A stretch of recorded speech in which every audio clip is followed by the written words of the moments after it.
Duli Yang Teramat Mulia Paduka Seri Pengiran Muda Mahkota Pengiran Muda Haji Al-Muhtada Billah Ibni ke bawah Duli Yang Maha Mulia Paduka Seri Baginda Sultan Haji Hassan Al-Bolkiah Mu'izzadin Wad Daulah.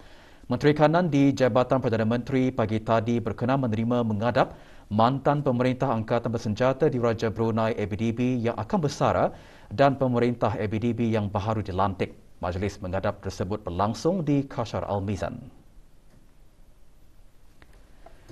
Duli Yang Teramat Mulia berkenan menerima menghadap Major Jeneral Udara Datuk Seri Pahlawan Haji Hamzah bin Haji Sahad dan Major Jeneral Datuk Seri Pahlawan Haji Muhammad Hazaimi bin Bul Hasan.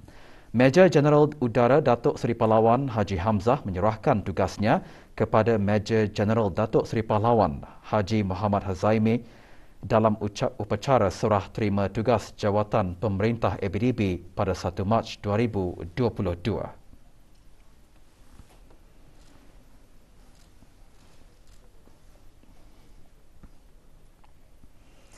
Peruntukan bagi semua kementerian dan tajuk di bawah kemajuan diluluskan sepanjang 6 hari persidangan Majlis Mesyuarat Negara berlangsung.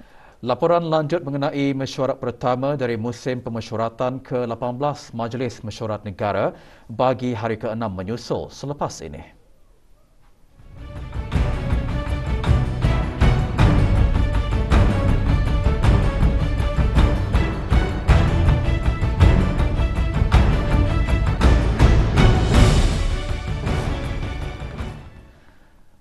Mesyuarat pertama dari musim pemesyuaratan ke-18 Majlis Mesyuarat Negara telah meluluskan peruntukan bagi semua kementerian dan di bawah tajuk kemajuan sepanjang 6 hari persidangan berlangsung. Bagi hari ke-6 hari ini, sidang meluluskan peruntukan bagi 2 buah lagi kementerian iaitu Kementerian Pengangkutan dan Info Komunikasi dan Kementerian Tenaga serta tajuk di bawah kemajuan. Sidang pada sebelah pagi dimulakan dengan mukadimah usul peruntukan bagi Kementerian Pengangkutan dan Info Komunikasi oleh Yang Berhormat Datuk Seri Setia Awang Abdul Muttalib bin Pihin Orang Kaya Seri Setia Datuk Paduka Haji Muhammad Yusof. Menurut Menteri Pengangkutan dan Info Komunikasi, jumlah pendaftaran akaun e-Darussalam menunjukkan peningkatan. Setakat bulan Januari 2022, lebih 208,000 akaun didaftarkan dan lebih 170,000 akaun aktif. Secara keseluruhannya, untuk lebih menggerakkan transformasi digital bagi sektor kerajaan dengan berteraskan pendekatan whole of government, pihak MTIC dan Jabatan Perdana Menteri telah menubuhkan Digitization Policy Task Force di mana task force ini bertanggungjawab untuk meneliti penggubalan akta dan dasar yang perlu dikemaskini dalam mendukung usaha kerajaan dalam merealisasikan ke arah digital government. Pada masa yang sama, perhatian yang serius turut diberikan bagi mengembang luaskan transformasi digital di sektor swasta. Dalam hal ini, 2 bengkel pendigitalan industri telah diadakan bagi membincangkan penyediaan plan transformasi digital untuk sektor-sektor industri yang dikenal pasti, iaitu bengkel mendigitalkan industri agri makanan, bengkel mendigitalkan industri bagi 8 lagi sektor perindustrian yang tersedarai dalam Plan Indo Ekonomi Digital 2025. InsyaAllah akan disesarkan selesai pada bulan Jun 2022 tahun ini. Menyentuh mengenai penggunaan jalur lebar, Yang Berhormat menjelaskan berdasarkan statistik kadar pengguna jalur lebar pada tahun 2021 meningkat berbanding tahun sebelumnya. Justru pihak UNN melaksanakan beberapa usaha menambah baik operasi, antaranya meningkatkan kelajuan dan penambahan infrastruktur telekomunikasi. Bagi mengekalkan momentum penggunaan teknologi digital seiring dengan kemajuan teknologi, negara Brunei Darussalam juga membuat persediaan bagi perkhidmatan 5G. Selain dari persediaan infrastruktur, MTIC melalui AITI melaksanakan usaha pemudahcaraan melalui menyediakan frekuensi spektrum bagi teknologi 5G dan mengkaji semua peraturan dan perundangan di bawah AITI berkaitan penyediaan perkhidmatan 5G, meneruskan ujian rintis atau trial bagi teknologi 5G dan menjalankan program pembangunan kapasiti sumber tenaga manusia ke arah teknologi 5G mulai bulan Mac 2022 sehingga Jun 2022. National Science Technology and Innovation Framework disediakan bagi menetapkan hala tuju dan strategi yang jelas ke arah pembangunan negara demi mencapai wawasan Brunei 2035. Hala tuju sains, teknologi dan inovasi ini akan diselaraskan dengan keperluan industri yang terkini dan relevan. Sebagai langkah bagi menggalakkan inovasi, beberapa inisiatif turut dilaksanakan dan dirancang.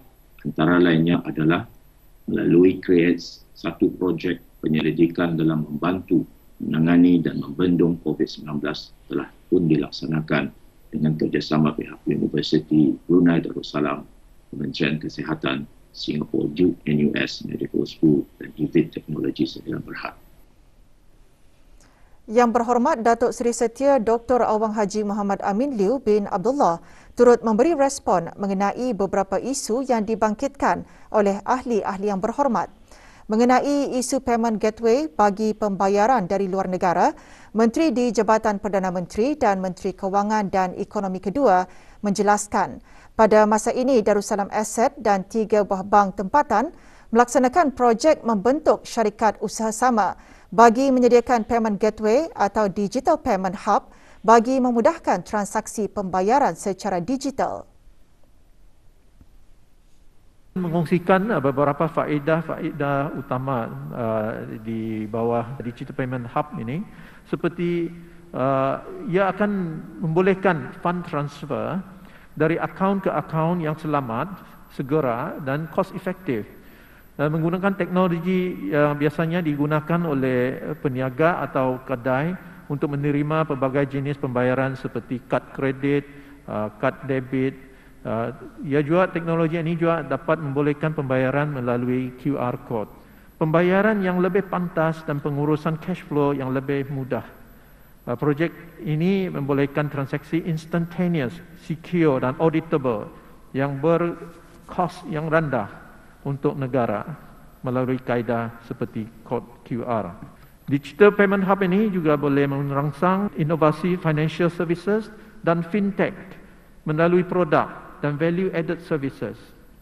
Ia akan mempunyai keupayaan untuk mengintegrasikan dengan merchant acquirers atau wallet dan payment services providers seperti Pocket dan lain-lain. Ia juga mampu menyediakan platform connectivity kepada international payment rails seperti PayPal bagi transaksi pembayaran antarabangsa masuk ke dalam negara, tertakluk kepada pengasahan dan pemantauan kepada protokol dan peraturan tempatan dan juga antarabangsa seperti anti-money laundering. Penambahbaikan sistem pembelajaran dalam talian diharap akan dapat memudahkan sekolah secara maya atau virtual school berjalan dengan lebih lancar. Peruntukan telah disediakan oleh Kementerian Pendidikan bagi membiayai projek National Education Network for Schools bagi 153 buah sekolah. Projek tersebut bertujuan untuk menyediakan perkhidmatan internet yang berkelajuan tinggi dan reliable untuk sekolah-sekolah kerajaan bagi meningkatkan lagi keberkesanan penggunaan teknologi dalam proses pengajaran dan pembelajaran. Sebelum sidang mendengar pembentangan usul peruntukan bagi Kementerian Tenaga, Dewan meluluskan peruntukan bagi Kementerian Pengangkutan dan Infokomunikasi. Yang berhormat Datuk Seri Setia Dr. Awang Haji Matsuni bin Haji Muhammad Hussein, Menteri Tenaga, dalam mukadimah usul peruntukan menjelaskan Kementerian Tenaga dan Darussalam Enterprise bekerjasama rapat dalam membangunkan sebuah pusat inkubasi sektor tenaga di Taman Perindustrian Sungai Liang, SPARK. Inisiatif tersebut berhasrat untuk menjadi landasan bagi memupuk mindset pertumbuhan bagi perusahaan mikro, kecil dan sederhana di dalam sektor tenaga. Kementerian Tenaga juga akan terus memanfaatkan peluang-peluang pembangunan nilai tempatan bukan sahaja di sektor minyak dan gas, malahan juga di sektor kuasa elektrik dan merangka arahan Local Business Development yang khusus untuk sektor ini. Ianya dijangka akan turut menyumbang lebih banyak nilai dalam negeri dari segi perbelanjaan dan pengambilan pekerja anak tempatan. Bagi meningkatkan kapasiti syarikat-syarikat tempatan, Kementerian Tenaga adalah meneraju program iUsahawan di sektor tenaga. Kementerian Tenaga akan mempertimbangkan penggunaan teknologi panel tenaga suria terapung. Untuk tujuan itu, beberapa kawasan di sekitar perairan negara dan takungan air telah dikenal pasti bagi menempatkan teknologi tersebut. Untuk menggalakkan penggunaan tenaga solar oleh orang ramai dan sektor swasta, fokus Kementerian Tenaga bagi tahun 2022 adalah untuk memperluaskan lagi program net metering dan memperkenalkan renewable portfolio standards. InsyaAllah, inisiatif tersebut akan meningkatkan penglibatan individu dan syarikat-syarikat di dalam mencapai kelestarian alam sekitar dan iklim supaya ianya akan dapat terus dinikmati oleh generasi yang akan datang. Dalam menangani impak dari COVID-19 yang menjejaskan operasi dan pengeluaran minyak dan gas negara, Kementerian Tenaga telah mengeluarkan satu garis panduan yang dikenali sebagai Notice to Industry on COVID-19 Measures for the Energy Sector. Ianya bertujuan bagi memulihkan operasi-operasi di sektor minyak dan gas dan sektor kuasa elektrik berjalan seperti asal sebelum penularan COVID-19. Pada masa yang sama, Otoriti Elektrik Negara Brunei Darussalam akan meneruskan usaha dalam membentuk rangka kerja pengawal seliaan yang selaras dengan perkembangan sektor kuasa elektrik negara dan akan memperkenalkan perlesenan peralatan dan tenaga kerja bagi memperkukuhkan aspek-aspek keselamatan orang ramai, pengguna dan sektor tenaga elektrik secara amnya. Sidang kemudiannya meluluskan peruntukan bagi Kementerian Tenaga. Ketika memberi maklum balas dalam perbahasan di bawah tajuk Kemajuan mengenai pencapaian RKN 11, Menteri di Jabatan Perdana Menteri dan Menteri Kewangan dan Ekonomi kedua mengongsikan setakat 31 Januari 2022, 29 projek telah siap dilaksanakan. Pada masa ini, 79 lagi projek dalam peringkat pelaksanaan. Jadi memang kalau dilihat prestasi fizikal ataupun dan kewangannya masih rendah dibandingkan dengan jumlah RKN 11 keseluruhannya. Tapi langkah berhati-hati di setiap kementerian jabatan dalam memastikan kaedah dan projek-projek yang akan dilaksanakan mesti diteliti sentiasa supaya dirang ini dipastikan dirang membuahkan hasil dan mencapai objektif saranan wawasan Brunei 2035. Mengenai penyerapan pemasangan panel suria di bangunan perumahan dan bangunan baharu bagi projek pembangunan di bawah RKN ke-12. Yang Berhormat Datuk Seri Setia Jurutera Awang Haji Suhaimi bin Haji Ghaffar, Menteri Pembangunan, seterusnya menjelaskan.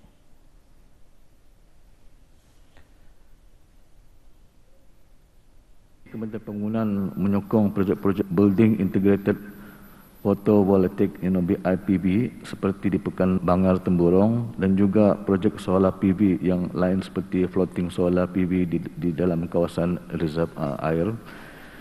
Dengan adanya mekanisme net metering yang baru diperkenalkan oleh Kementerian Tenaga, aplikasi BIPV ini akan lebih menarik kepada sektor swasta. Mengulas mengenai pembangunan sekolah untuk guna sama dengan Kementerian Hal Ehwal Agama, Yang Berhormat Perdana Khatib Datuk Paduka Seri Setia Ustaz Haji Awang Badiruddin bin Pengarah Datuk Paduka Haji Awang Othman, Menteri Haliwal Ugama, menjelaskan.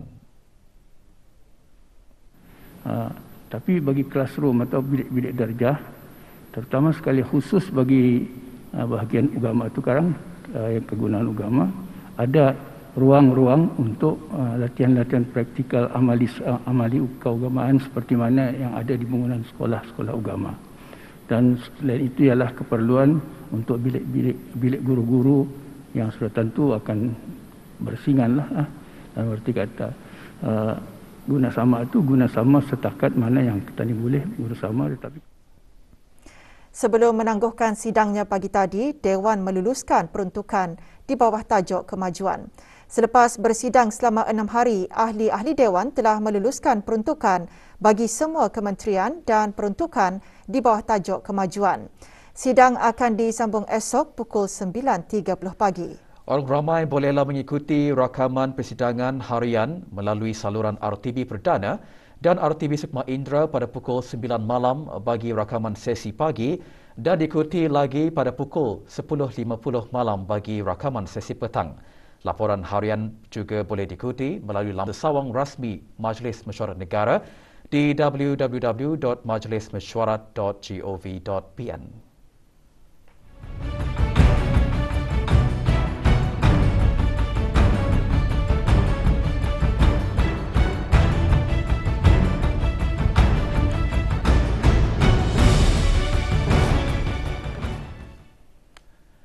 Enam kes COVID-19 ditempatkan dalam kategori 4, manakala 7 kes berada dalam kategori 5. Sementara itu, 2 kes COVID-19 telah meninggal dunia. Yang Berhormat Datuk Seri Setia, Dr. Awang Haji Muhammad Amiliu bin Abdullah, Menteri di Jabatan Perdana Menteri dan Menteri Kewangan dan Ekonomi kedua maklumkan perkara itu pada sidang media situasi terkini jangkitan COVID-19. Sidang media berlangsung petang tadi di Dewan Al-Afiah Kementerian Kesihatan. Sebanyak 3,887 kes baru telah dilaporkan yang membawa kepada jumlah keseluruhannya sebanyak 71,649 orang. Daripada jumlah kes baru ini, 3,048 adalah hasil ujian ART yang telah dimuat naikkan ke aplikasi Bru Health. Manakala 839 adalah dari hasil 4,790 ujian maknar RT-PCR yang telah dilakukan dalam masa 24 jam yang lalu.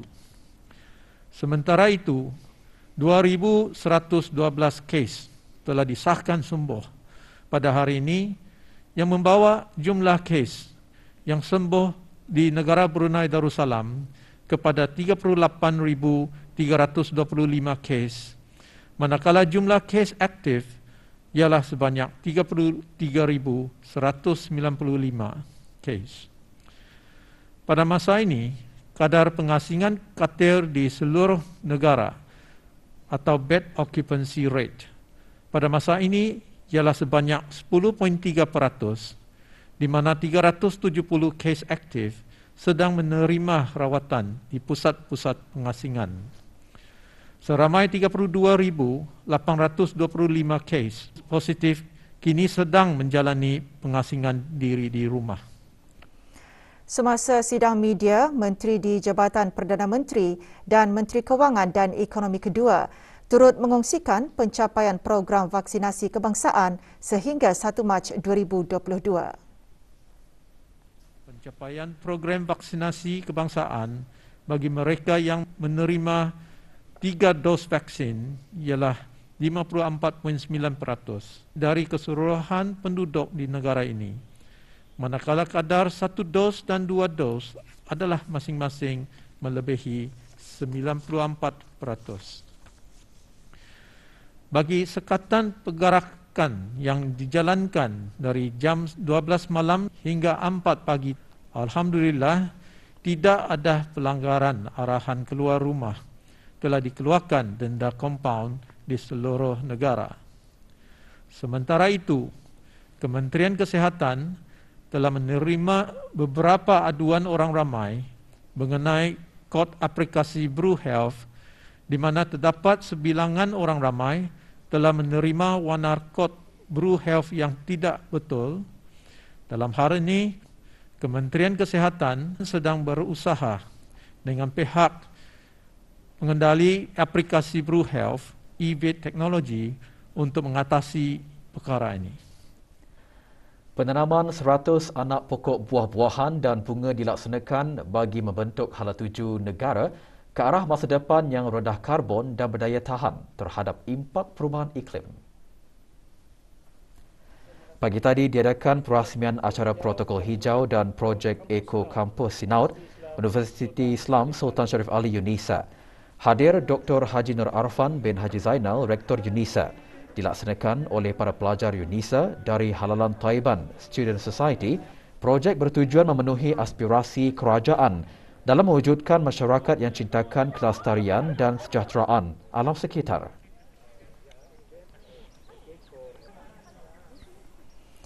Pengajaran dan penghayatan peristiwa Isra' dan Mikraj dari Kitab Turath Kifayatul Muhtaj karangan Syekh Daud Fatani berkenaan penerapan akidah Ahli Sunnah wal Jemaah dalam institusi keluarga dibincangkan semasa Nadwah Ilmiah Kolej Universiti Perguruan Agama Seri Begawan Kupu SB. Acara tersebut adalah bersempena sambutan Hari Kebangsaan Negara Brunei Darussalam ke-38 tahun dan sambutan memperingati peristiwa Isra' dan Mikraj. Hadir Dr. Haji Adnan bin Haji Basar, Rais Kupu SB. Nadwah ilmiah ini juga mendedahkan kepentingan menghidupkan karya-karya turath ulama Islam, ulama silam yang muktabar dalam memahami nas-nas agama. Kementerian Sumber-Sumber Utama dan Pelancongan melalui Jabatan Pembangunan Pelancongan Kerjasama dengan Institut Pendidikan Teknikal Brunei IBTE